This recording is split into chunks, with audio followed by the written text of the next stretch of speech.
Jared Polin, FroKnowsPhoto.com, and this is your We Need to Talk Photo News Fix.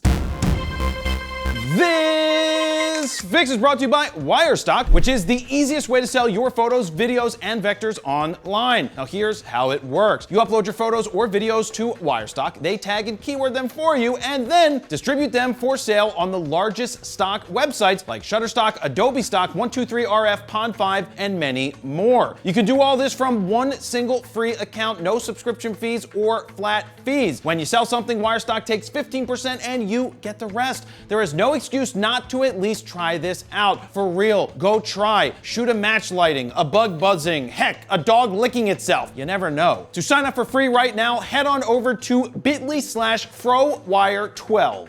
First up, Photo Plus Expo, the show where I got to meet so many of you guys over the years in New York City, is no more, at least in the way you've known it. Introducing Create NYC, and I quote, Create NYC puts education and experience first, featuring a main stage of dynamic speakers who will strike meaningful conversations about the impact of imagery on society, says the owners of PPE.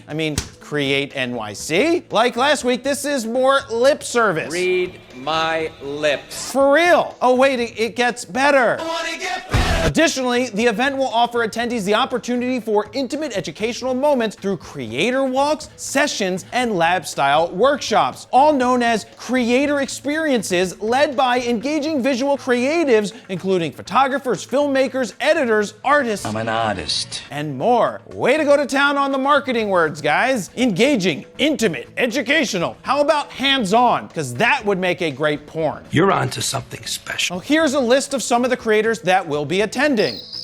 Yeah, that's right. There aren't any yet because CNYC is currently seeking creators. Anyway, the event will no longer be held at the Jacob Javits Center and will be moved to a much harder location to reach in Brooklyn called the Dougal Greenhouse. Or Dougal Greenhouse. At least it's not the Duggars. The event will take place over 3 days and basically copies what Sony did a few years ago when they pulled out of the last PPE in favor of renting their own space near the Jacob Javits Center and packing it full of creator experiences led by engaging visual creatives. And why am I so salty on Create NYC, you may be asking? It's the name. It makes it feel like it's a show just for New Yorkers. Dirty, it's crowded, it's polluted. And you know what people think about New Yorkers? They're assholes. Just assume step on your faces, look at you. They'll tell you that too because they're really, you hold a door for a New Yorker and they look at you like, why are you holding the door for me? Oh, I'm from New York. Next up, Sony has announced another super expensive phone that almost no one will buy, but that's kind of Sony's point, and I'll explain why by the end of this story. But first, this is a $1,600 Xperia 1 IV, a 5G phone with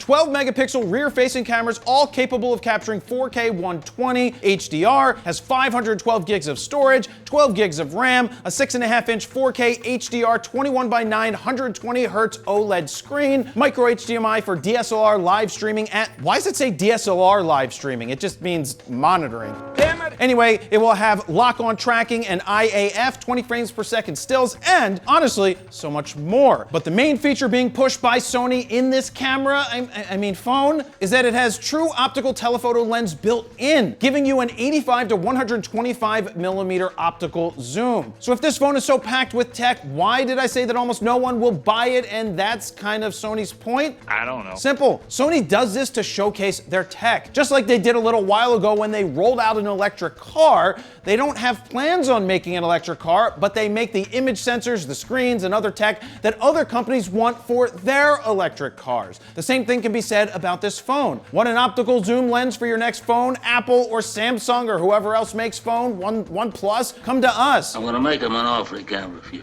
120 Hz OLED screen? Call us. I'll make him an offer he can't refuse. 1-900 Sony's your daddy. Yeah, it's a real number. I dialed it. I didn't actually dial it because it's not a real number. Now, after looking at the specs for this Sony phone, I asked them to send me one out so I could take it to a Phillies game and see what I'll be able to capture. I hope it shoots raw.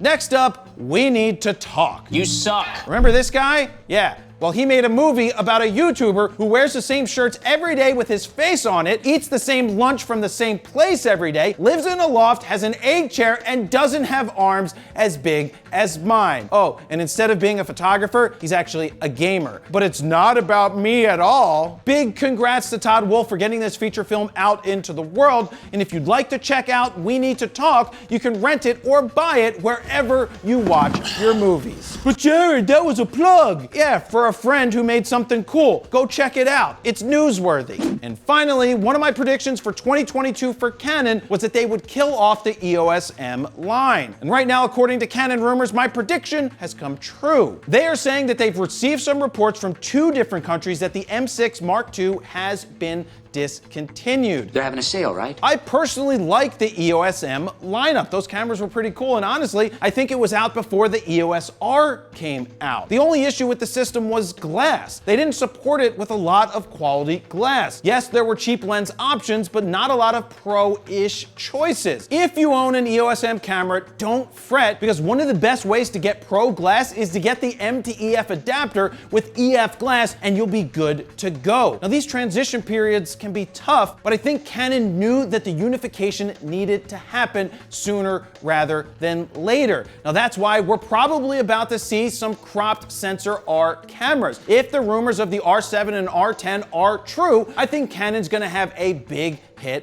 on their hands. And there you have it. That's your photo news fix this time around. To check out the last fix, go ahead and click on the screen right about here. Don't forget to like, share, comment, and subscribe. And that's where I'm gonna leave it. Jared Polin, PhotoNewsPhoto.com. See ya.